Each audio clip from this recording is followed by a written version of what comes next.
and good morning, or rather, good afternoon. I wish it was morning. It was supposed to be morning. Was wanting to get up early and head out today, but I ended up sleeping in. Apparently, I'm still not caught up from the jet lag from returning from Hawaii. So today, I'm going to be headed out of my home again. Another long period of time away from my home. Going to be at least like 2 months before I get back here. So going to be going on a quite an epic journey before I return back here to my home. We are headed out. Eventually, we are headed out west. It is the year of planes, trains, and automobiles. Did a lot of trains at the beginning of the year. Did more planes than I ever wanted to do in one day returning from Hawaii. So we are now entering an automobile road trip, an automobile adventure. Now, not too long ago, did a massive automobile adventure with my buoy to buoy Route 1 road trip. But coming up, I want to do the counterpart to the Route 1 road trip. I want to do the Pacific Coast Highway, the road that runs along the Pacific Ocean.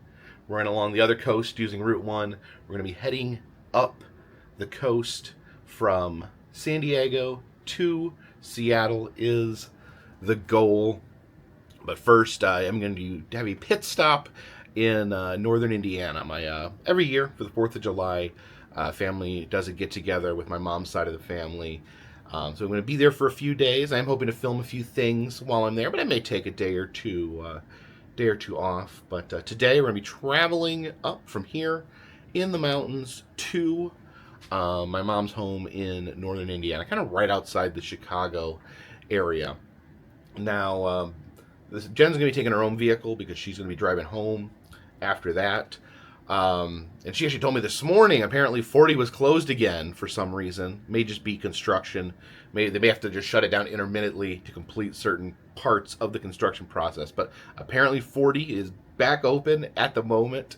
Otherwise, it adds like 2 hours onto my overall trip. So fingers crossed we can get through 40 and head on up north. So please follow me.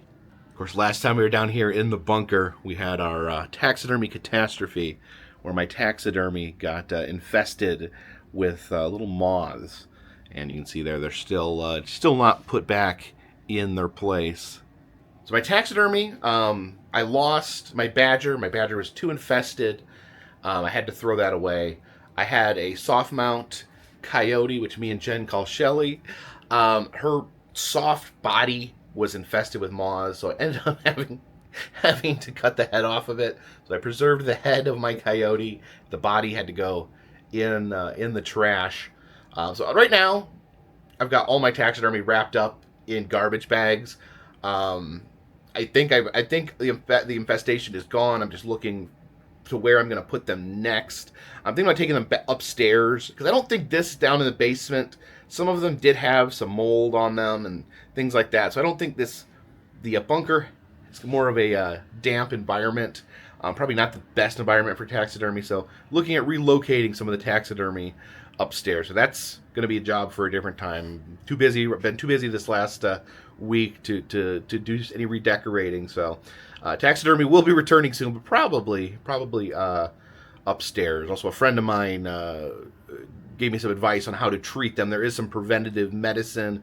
It is from Mount Medics is what they recommended, and so I'll be treating those with that to prevent any further infestation.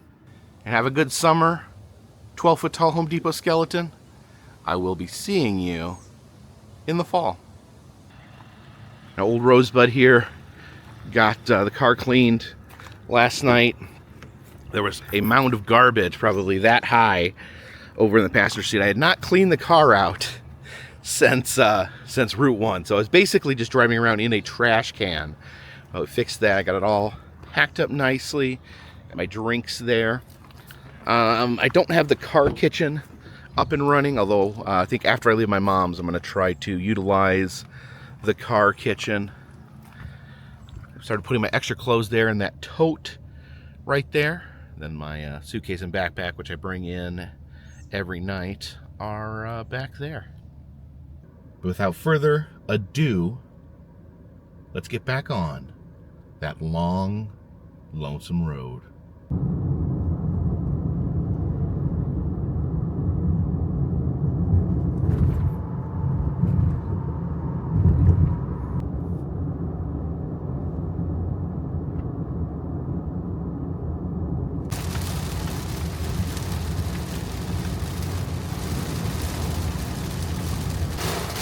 We are getting some absolutely hellacious rain here.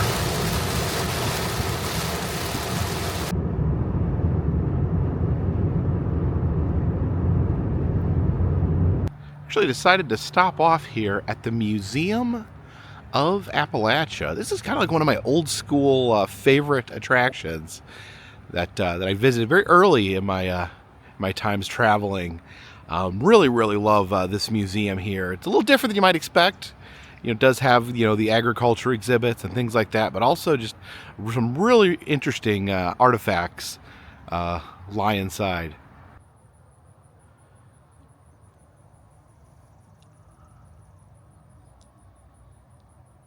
One time I was here and I was walking. This is where you pay your ticket, pay for your ticket in there, come out, walk along this pathway, and that takes you to some of the different buildings. It has the museum in it. And one time I was walking right here, and I just got in, and then out of this door there was a bride in her full dress, you know, being accompanied by her father. I almost walked right in front of them because they were actually headed out this way to there was a wedding going on, and I almost just walked right in front of a bride as she walked down the aisle.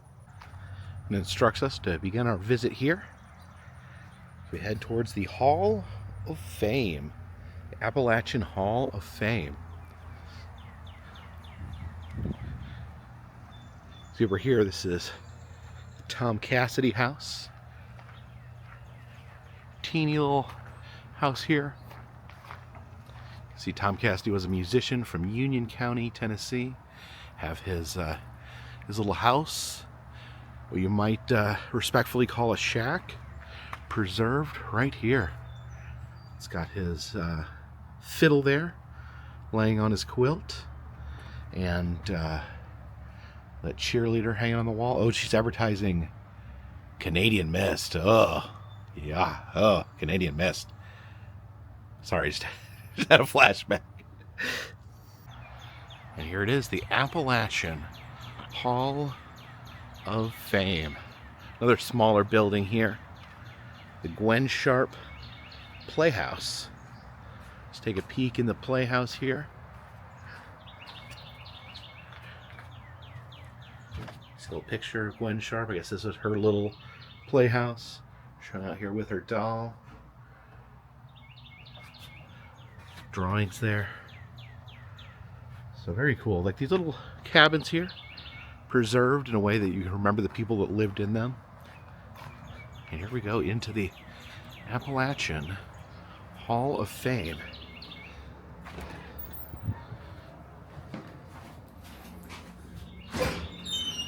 God, there's so much cool stuff in this building.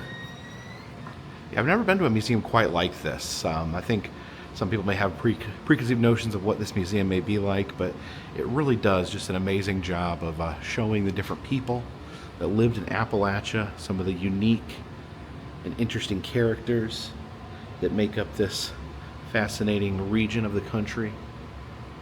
And this is the Sam Houston clock, believed to have belonged to one of the most important people in Texas history, Sam Houston. Yeah, it shows these different items owned by different people, talks about the people that own them. You can see that bearskin coat along with some bearskin gloves back there, along with a bear trap, presumably used to catch the bear, that was made into those pieces of clothing.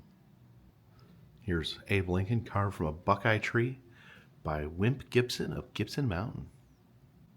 And there's all sorts of interesting things in this case. That is a hearing aid horn. It says these two sticks here It said that someone had carried these around and claimed that this stick was a normal stick, and that this stick here, the curly one, was dipped in a jar of moonshine as an example of what moonshine will do to you. Will make you all twisted. You've got a lady's shoe carved from a piece of coal. And I've always had particular fondness for this for some reason. So this is Goal Cooper's glass eye. It says in 1910, Goal Cooper was 6 years old. He went to tie his shoe and accidentally poked himself in the eye with that knife right there. Had to get a new eye, had a glass eye to replace the eye he poked out. Apparently he kept that knife his whole life, and he passed away in 1979, and they're presented forever in this museum together. Goal Cooper's glass eye, along with the knife that he poked his eye out with. This is a cage for a coal mine canary, so when they were in a coal mine, they'd always have a live canary. If the canary dies, then something is wrong with the mine, and you definitely get out.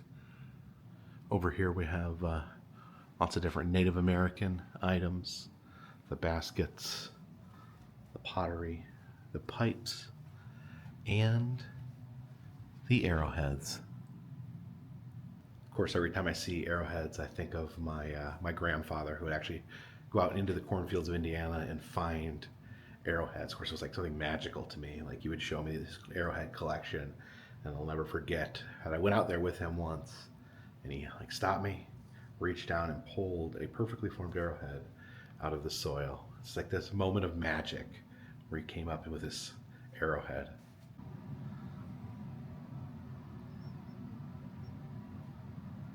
Now this wheel, possibly the most fantastical item in here, one of my favorite museum items of all time. This is Asa Jackson's fabulous perpetual motion machine. Now, it is said that Asa Jackson, who lived in the Appalachian Mountains, created this machine in a cave, and it is a perpetual motion machine, meaning that it is self-powered. It can move by itself. That he created an interesting combination of gears and slots that would keep the machine running forever. You understand this actually would redefine the very principle and very basic ideals of physics, that a machine generally needs energy pushed into it to keep it moving, but allegedly this machine could move all by itself and never stopped. Now you're thinking, this is sitting here in a museum, this would change everything. Unlimited energy, unlimited resources, self-driving cars that require no fuel. But the thing is, Asa Jackson created this machine right before the Civil War. Of course, he was in the South, and he was afraid that the Yankee soldiers would actually be able to steal this technology, bring it back to the Union, and maybe even use it against the Confederates. So Asa Jackson carefully took the machine apart, and here it sits, taken apart, and it is said that they've never been able to get it working again, never been able to put it back together. And so the idea of unlimited energy was lost to time. It's a display of different Appalachian dolls and toys the children of Appalachia would play with.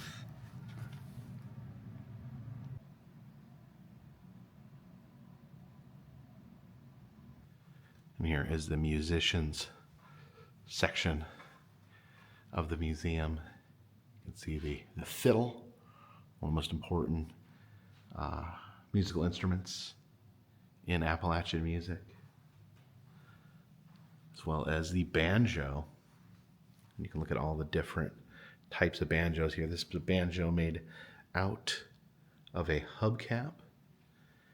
There is a banjo made out of a can of ham, a hamjo, if you will. Of course, the banjo is made with animal skin stretched over the base. You see this banjo still has a tail. It really is a Wonderful collection here. Oh, look at that square banjo. I don't know if I've ever seen a square banjo before. An exhibit on Kaz Walker. He actually owned a chain of supermarkets in the Knoxville area, as well as he was a radio personality. And there's Kaz Walker there. He actually discovered Dolly Parton, known for discovering Dolly. You can see his different hats here. His councilman mayor hat, his mule trading hat, his around town everyday hat.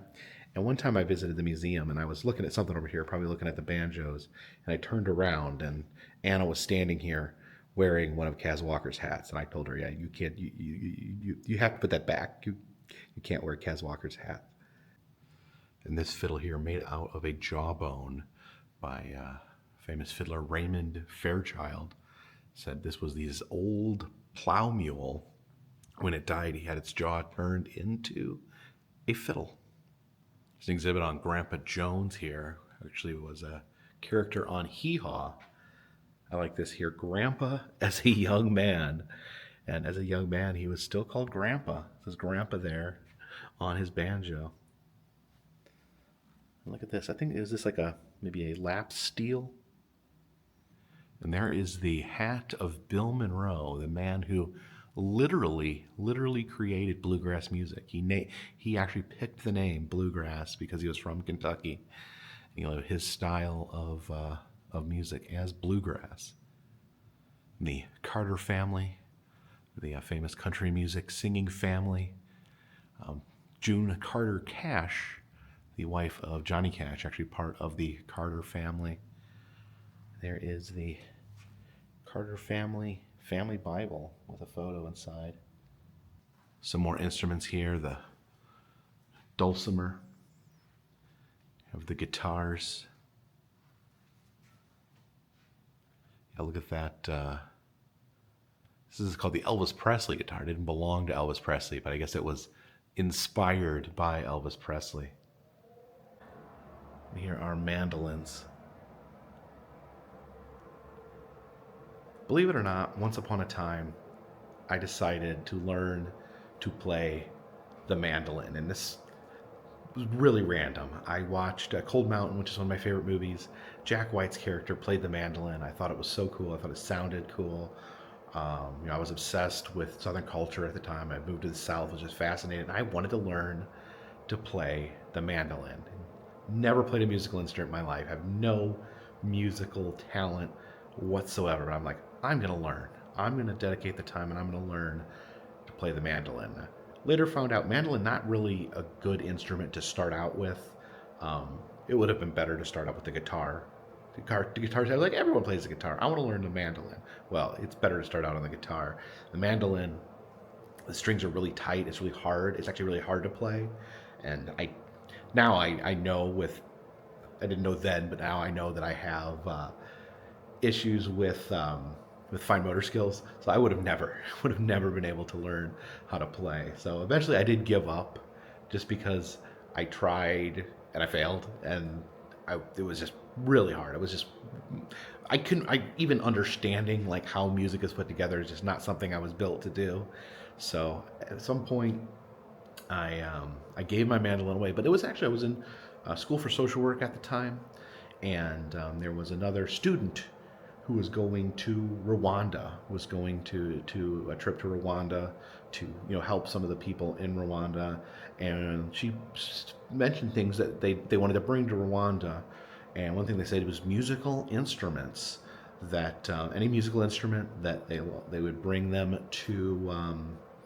They would bring them and give them to young children and other people in Rwanda, because they could take a musical instrument and then they could make money with that. They could learn to play it and then basically busk and earn money that way. So I was like, I think my mandolin would be much better served in Rwanda. So I gave her my mandolin. She took it to Rwanda. She said that a very young little boy saw it and got very excited because it was like a little tiny guitar that he could actually hold, because he was a little kid in Rwanda. So I don't know what happened to it beyond that, but I do like to think somewhere in Rwanda there is a young mandolin player playing what used to be my mandolin. Yeah, the only thing this exhibit needs is more cowbell. That is actually a quadruple cowbell, so that will do. And there is a bedpan banjo, a banjo made out of a bedpan. And right there it says it's also known as the yucca wee wee. Another one of my favorite artifacts here is this devil here. It says this was created by a man named Felix Casey Jones, who would like to travel around in the woods and try to find unusual wood formations. And he found this here, the devil. He added a few things, but it said all he added was the eyes and the horse's teeth to make the mouth. Other than that, everything else is a natural formation, making this hideous, twisted devil creature. There's some different quilts hang up here in the rafters, including the murder quilt. There's a 13-star American flag.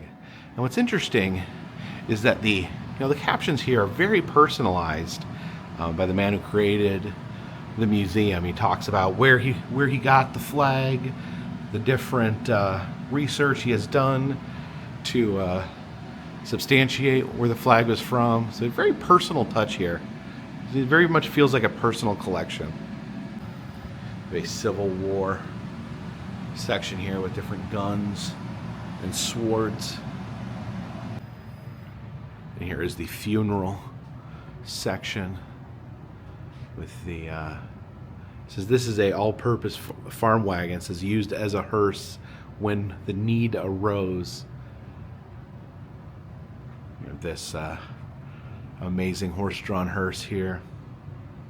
Wide variety of different coffins here. I just found this one very interesting. The metal burial case was almost just like shaped like a human body, and then locks, and then has that window so you can see the person's face right there. Of course, if that gets too ghoulish, you have this that you can put over the face so you don't have to look at it anymore. This is an unused baby coffin. I'm so glad that's not a used baby coffin. That would be horrible. And then this is a sample coffin here, complete with a burial suit. It says coffin converted into a tool chest. It says this was originally planned to be used as a child's coffin, but wasn't used, and then turned into a place to store tools. This is another fascinating thing that they have here is the angel crowns. Now the legend is that these are found in the pillows of people that are deceased. I guess belief is that somehow the dying process, maybe the soul leaving the body or something along those lines, causes these little twisted crowns made of pillow feathers to form. Really fascinating. They have three of them here. Yeah, it explains here that it is believed that if you cut open the pillow of a person that just died, if there is an angel crown, that lets you know that they went to heaven. So this is the William Rule. That's William Rule right there. He passed away. They sliced open his pillow and found this. His children were relieved knowing that he had made his way to heaven. There are different prosthetics, some homemade prosthetics here. You can see the hook hand. It's kind of like a pirate's hook, but the Appalachian version. Here is a arm attachment with a spoon on it, so someone missing a hand could eat their soup. Yeah, you can just see how some of these items just tie into stories, kind of really reflecting the storytelling tradition of the Appalachian. So these are Dr. John Moore's birthing forceps. It says that Dr. John Moore had just gotten his medical license and was just setting up shop, just starting to practice medicine, and then he saw a hen outside of his window, went to go get the egg. When he reached for the egg, he actually tripped, slipped, broke his neck, and died. And so these these forceps, these birthing forceps, went unused. Some different folk art over here.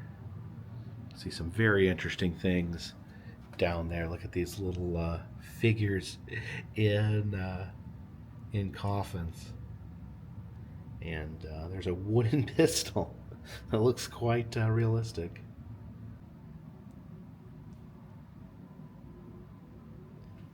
It's Jimmy Carter and Rosalind Carter.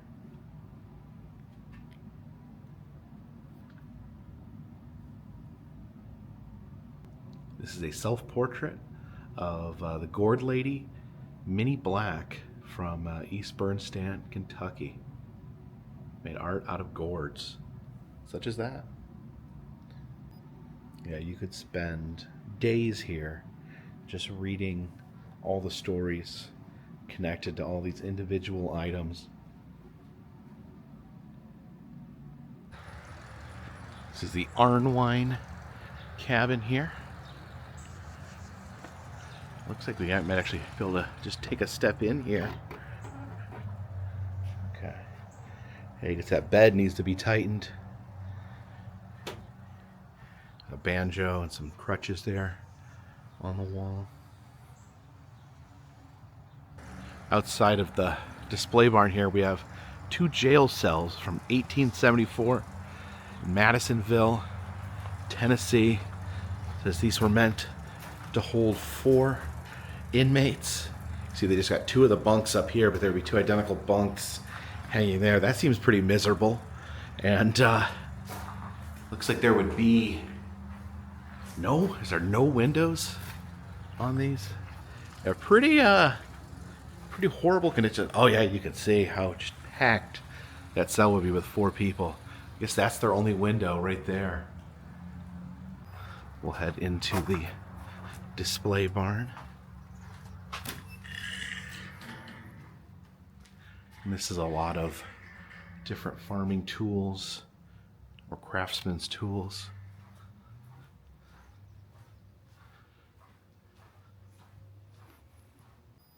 You can see the leather worker shop there making saddles and shoes. Millstones, butter churns.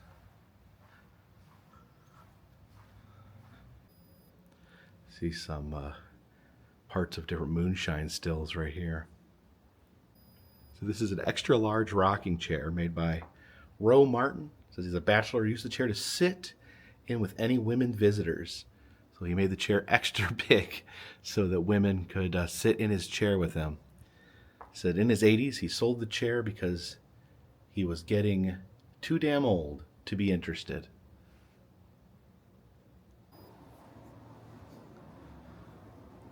As I head up the stairs here, there's some ball and chains, as well as leg irons and some billy clubs over there.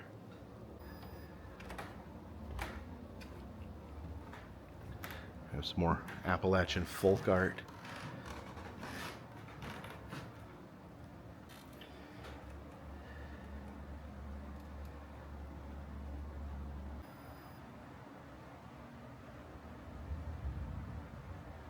These are gourd items made by Minnie Black.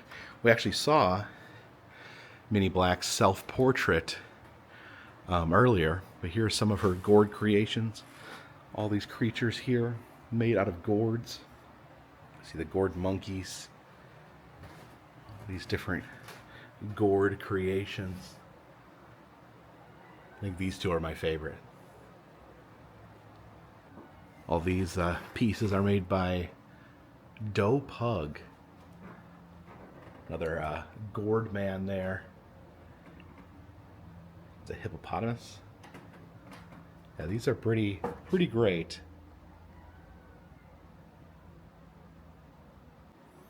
This is the work of Cedar Creek Charlie, which was a picture of his house there. It said that Charlie lived alone after his mother died, and when his mother died, he just started painting everything in sight. So he just turned his home into a folk art wonderland. And these are all items recovered from Cedar Creek Charlie's home. Yeah, this is pretty amazing.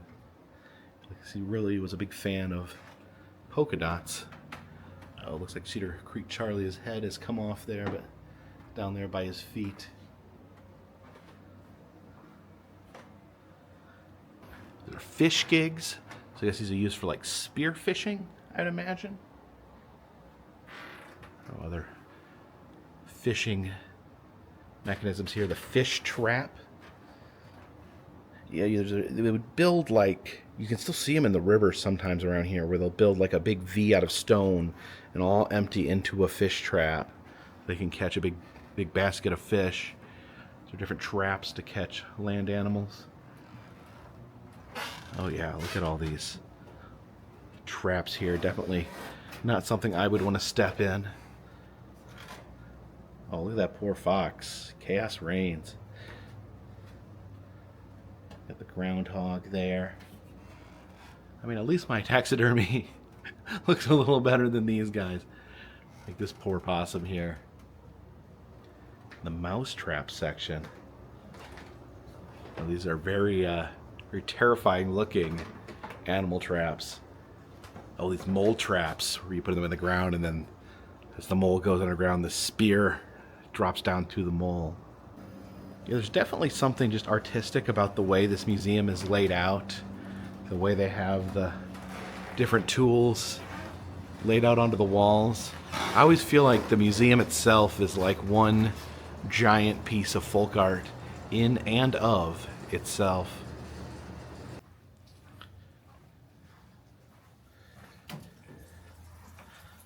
Uh-oh. So it started raining a little bit. Oops. While we were in the display barn. But next up we got the People's Building. Now this exhibit absolutely fascinated me first time I came here. These are the signs of Harrison Mays, who would travel around the country and put these giant concrete signs into the ground. Now some of them are still there. I've actually made it a point to try to find all the ones that remain out there in the wild. And I've found quite a few smattered about as I travel along. But Harrison Mays was a coal miner in Kentucky, and he would actually make these. He devoted his life to God after he was rescued from a horrible mining accident, and then spent the rest of his days planting these all along the road, hoping to turn people to his religion. Oh, look at this over here. Hey there. There's a peacock. A peacock here on this Jesus is Coming cross. Yeah, there's peacocks roaming around the Museum of Appalachia for whatever reason. That's beautiful. That's a pretty bird.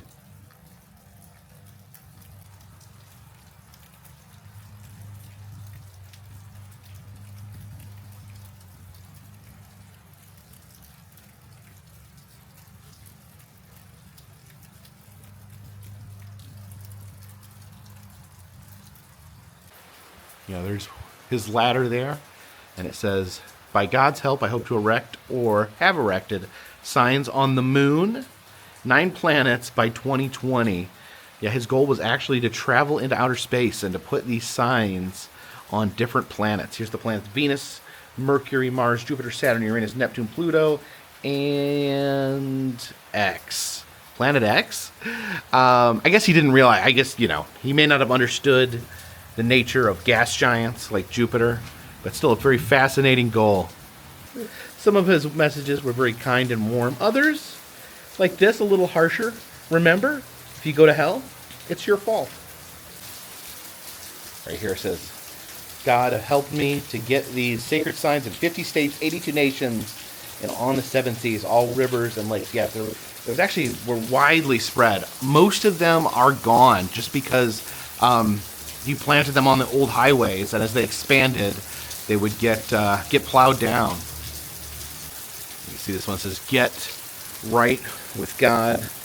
And he would leave these signs on the crosses for after he passed away. Erect this sign in Italy in the 1990s. And some of the crosses actually have the instruction, to put them on different planets. And I've actually found ones out in the wild that have instructions to be placed on other planets. I guess his family just did the next best thing. Look there, you can see the mold actually used to make the crosses. We can head in here to see the rest of the exhibit. Are some of the personal items of Harrison Mays, including his bicycle here that he would ride around. It said, "Get right with God." It says, "This bike is dedicated to outer space. I hope to ride it on the moon and many of the planets, erecting sacred signs." Yeah, I definitely had a goal to getting to outer space. And there is the jacket he wore. It said it had 259 crosses, which it says that he said represented all the different Christian denominations. He was actually didn't believe that the Christian church should be separated into all those denominations. He believed that they should all come together and work together. This is Harrison Mays' mystery box that he had in a local barbershop. It says, "Please do not look in this hole." And I guess it was to tempt people to actually look in the hole. This covered it up. And unfortunately, I'm trying to see what it... Oh, it says trust the Lord. Okay. So you would say, don't do reverse psychology at work here. Do not look in the hole. People would look in the hole and it would say, trust the Lord. Here's a map that he made of his travels. So definitely am fascinated in the fact that he was a fellow traveler of the country. You can see all coming out of Kentucky there, these loops that he would make, planting signs. He would keep track of it. So this was just the decade of the 60s. So I guess it looks like maybe he went on a road trip every year to place crosses. It's the 1970s over there. This was attached to the front of his house. Notice, open to God your heart and say, Jesus, save me. I guess that would have been the doorknob to his house. Speaking of his house, he lived in a giant cross. He built his house to be in the shape of the crosses he made. And you can actually see from this diorama his workshop in the back there. Line up all of these signs to be placed around. I actually traveled to this house in Middlesboro, Kentucky, and it is still there. It's hard to tell. You can look on Google Maps that it still is shaped like a cross, but when you come to the front, drive to the front, it just kind of looks like a normal house. You see a bottle there with a note in it. Another way he would spread the word was just putting notes in bottles and throwing them into rivers so they would wash up and people would read the message inside. Now, this is, I guess, a collection of things he would show off, things of the devil, things that he found were evil. It says cigarettes, hypodermic syringes, birth control pills, brass knuckles, beer cans, whiskey bottles, snuff cans.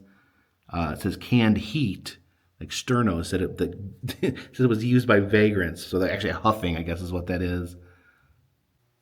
Yeah, definitely fascinated by the passion and the uniqueness of Harrison Mays.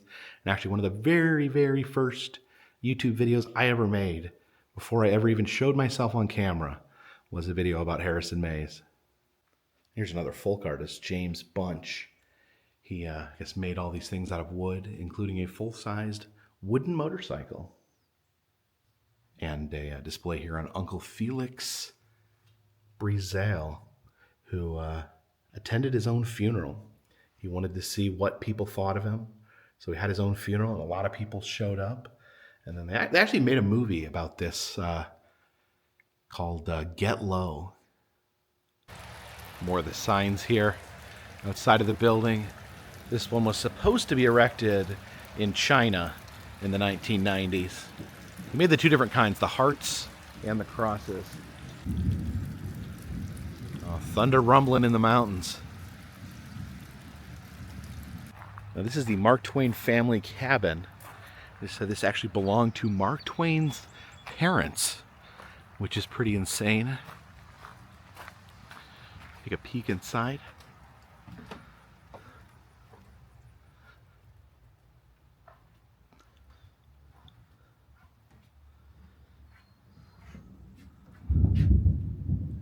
thunder outside.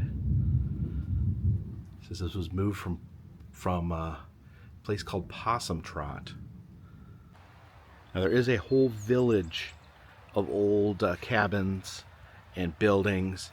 Unfortunately, they are closing up here soon, so we're probably gonna have to save that for our next visit.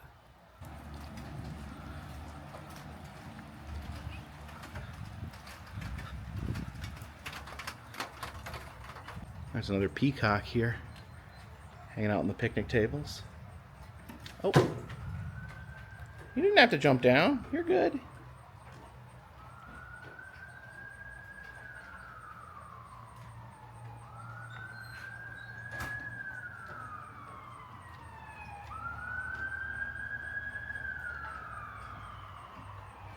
And here we exit through the gift shop. Oh, look at that. We got Popcorn Sutton, a legendary moonshiner. Oh, we got a Dolly Parton section here. Yeah, Dolly, very beloved in Tennessee. And they do have some Museum of Appalachia t-shirts here, as well as a pennant.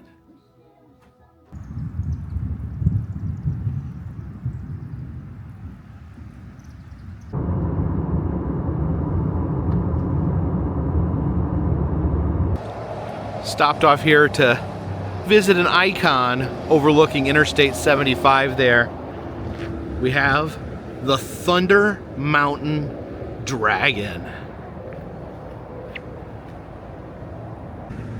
In this sea of kudzu, behind the Dollar General, stands the ever magnificent Thunder Mountain Dragon.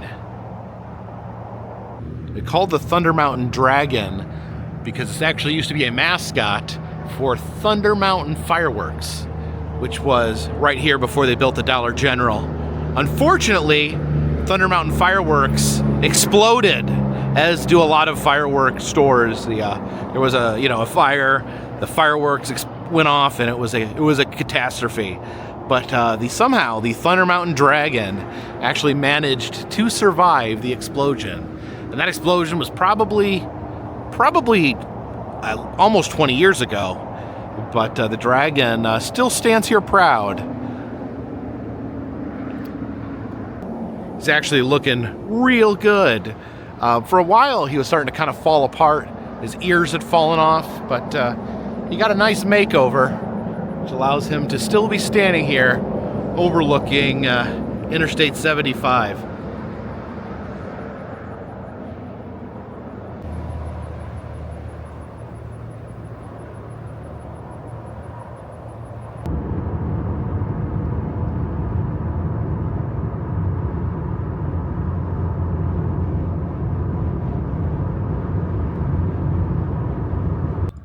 More interesting road names out here. Stinking Creek Road.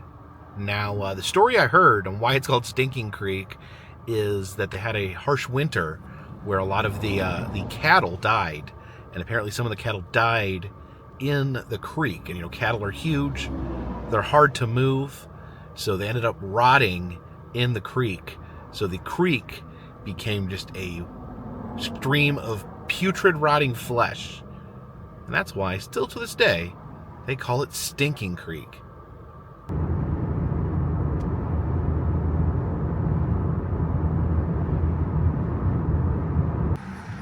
Stopped off here in Corbin, Kentucky, along the Dixie Highway. I figured we would grab some dinner here at Kentucky Fried Chicken, at the birthplace of Kentucky Fried Chicken. We are at the Sanders Cafe, where Colonel Sanders of Kentucky Fried Chicken fame opened his first restaurant, also a hotel and gas station. See, they put some of the old gas pumps up here. The hotel itself is gone. The hotel would have been where the parking lot is now. Then over here is the cafe. Now, there is a little bit of debate on where the first Kentucky Fried Chicken was. Some people consider this Sanders Cafe to be the first Kentucky Fried Chicken, but actually the first restaurant using that Kentucky Fried Chicken name was in Utah, of all places, not Kentucky. Of course, Colonel Sanders, who founded Kentucky Fried Chicken, started this restaurant here, Sanders Cafe, but this originally was not called Kentucky Fried Chicken. It was called Sanders Cafe. And he actually went to franchise his idea, franchise his chicken. Carpetbagger? Hey, how's it going? Hey, how's it going? Hey. We got, well, hold on. There we go. What's up? All right, appreciate it. Nice to see you. Good to see you. So Colonel Sanders came up with the idea for the chicken, his famous chicken. He had that idea franchised in Utah, where they opened the first Kentucky Fried Chicken fast food restaurant. But the original restaurant that was run by Colonel Sanders is here in Corbin, Kentucky. So let's head inside and get some chicken. A lot of people like to drive really fast here in front of the original KFC, the birthplace of KFC, if you will. This used to be the entrance right here. They remodeled this probably about 5-6 years ago and moved the entrance over here.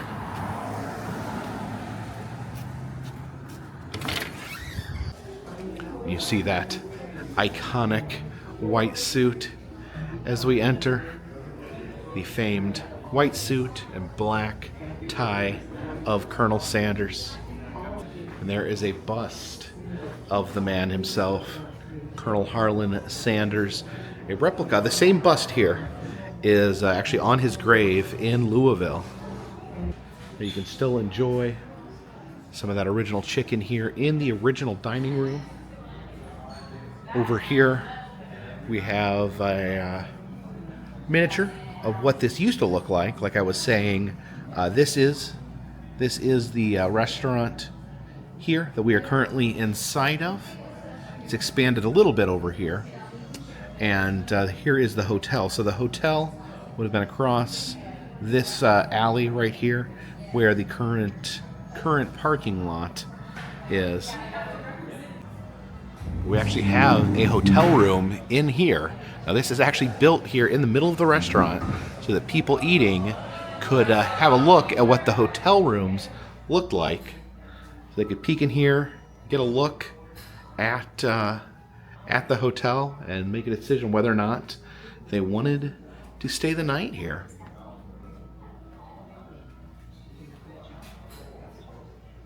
Oh, they had a payphone in the room.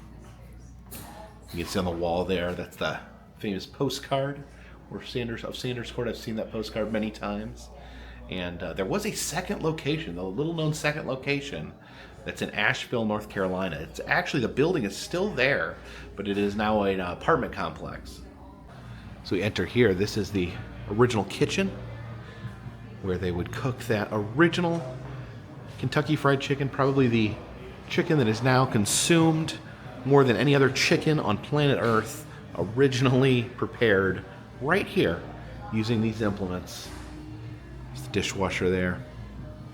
And I guess what made the chicken unique was it was cooked in a pressure cooker in a process known as broasting. And here it is, the secret blend, the 11 secret herbs and spices that no one actually knows. No one actually knows what's in the chicken because he never told anyone. It's a trade secret, the 11 herbs and spices. Here's all possibilities. They have a wall of different spices here. I guess he picked 11 of these, which they still use today. Does anyone have any idea what any of the spices are? If anyone knows, leave a comment in the comment section. See some of the original furniture over here.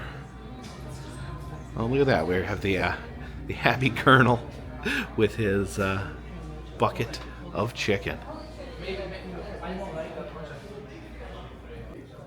This is the expanded dining room they added when they did the renovations about 5 or 6 years ago.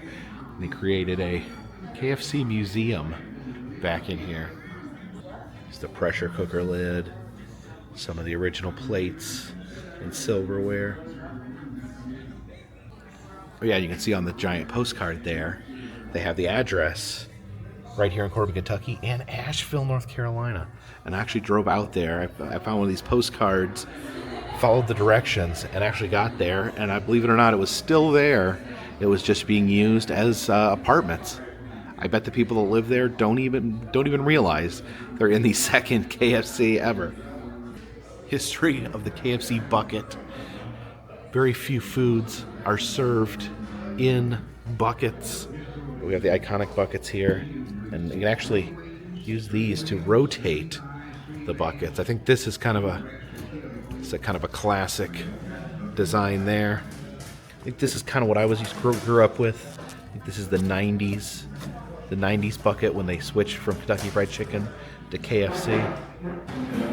Yeah, but look at all these like promotional buckets, limited time buckets.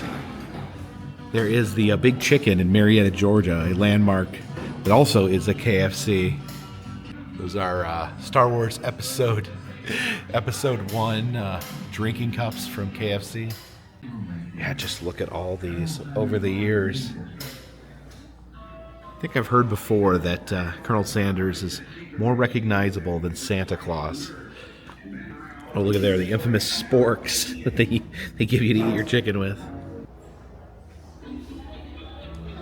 Oh, look at the Crocs. The Crocs there, KFC Crocs with the chicken leg on them. There is the musician Buckethead, a Buckethead CD. He is known for wearing a KFC bucket on his head, and he called himself Buckethead. He was actually in Guns N' Roses at one point. Here's some more KFC Star Wars crossover. I didn't know that KFC and Star Wars had such an intertwined history. Look down here. This is looks like some sort of Asian Pepsi. I don't know if that's chicken flavored Pepsi. Who knows? All these different pieces of KFC memorabilia. Sylvester. Oh, look at these little Colonel Sanders from around the world, like small world versions of Colonel Sanders. All the different toys.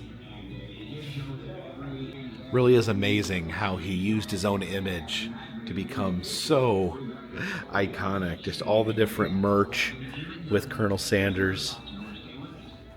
Colonel Sanders action figures. I love this creepy Colonel Sanders mask right there. Where's some comics? Colonel Sanders meets the Green Lantern, the Colonel Corpse.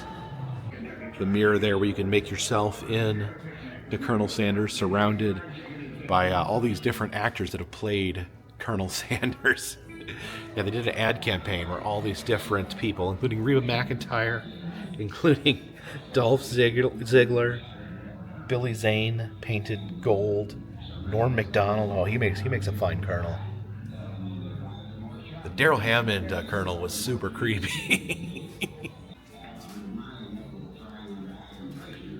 There's a lot of different bobbleheads. There's an iconic photo up here. They've had this for quite some time.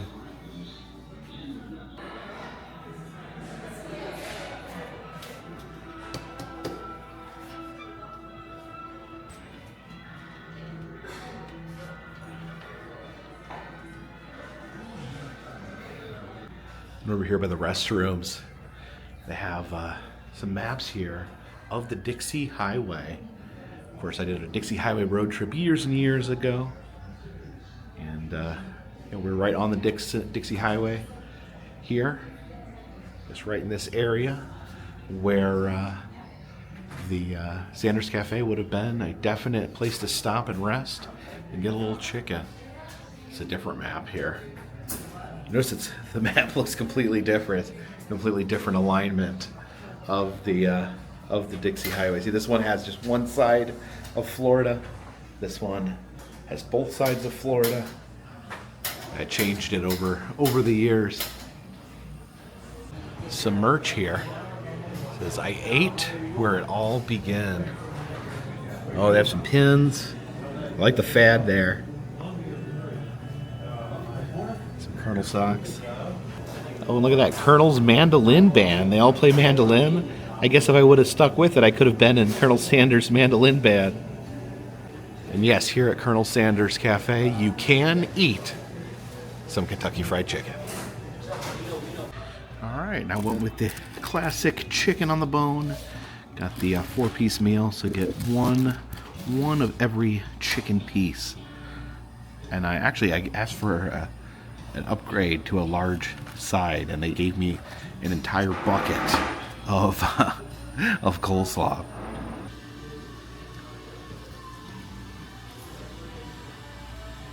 It's always good. And all that is left is a biscuit and a plate of chicken bones here. And I also did devour the entire bucket of coleslaw.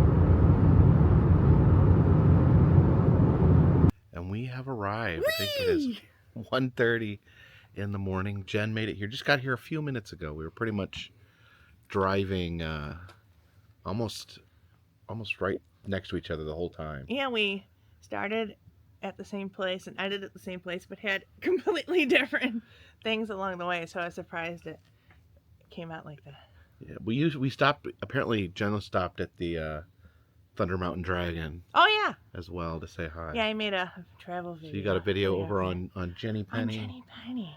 What'd you do? You went to. Oh, I guess you need to watch the video to find out. I met some cats. You met some cats? Yeah, there were 2 of them, and I wanted to take them with me, but I had to call you and be like, yeah, Jen was like, "There's." I met a cat at a rest area. I'm like, well, it's probably a rest area cat. It's probably happy there. Probably has a good life. Probably has friends. He did. Another cat came out. Another cat. So it did have friends. I was right. And I found tuna in the vending machine, which I think Big Tuna is like putting cats there so people like me buy it in the vending machine. Put tuna there because they know there's cats and they know that you'll buy it? And I think they put the cats there so they could sell tuna. I don't really think this, but it's this is a get rich scheme. Yes. All right. Look, here's my ring. You got your ring? It's resized. Yeah, I haven't talked to people because I've been sick. Because the original ring was, even though, see, I stole your ring to get it sized, but apparently people can have hands that are 2 different sizes. Yeah, my right finger is apparently bigger than my left finger. So she got a tiny hand on yeah, on the left. A little T-Rex hand. Got that fixed. Yep. All right, so we're gonna be here for a few days. My mom's house. I don't know. I may run to Chicago, may film some stuff. We'll just see. We'll play it by ear. But I'll probably be hanging out with family. Some will probably take a couple days off, at least. You don't take days off. Sometimes. I usually take off about 2 days a month. You know, normal schedule most people have. But thank you guys for joining me today on our journey from North Carolina to Indiana, and all the stuff that helps out. That's all in the description. Wait! If you want something out of the souvenir shop, you have to wait a little bit because Jen's got to get back. But appreciate it, and until next time. I heard it. Yeah, there's like frogs and geese. We're surrounded by swamps. All right, until next time. This one's in the bag. Bye.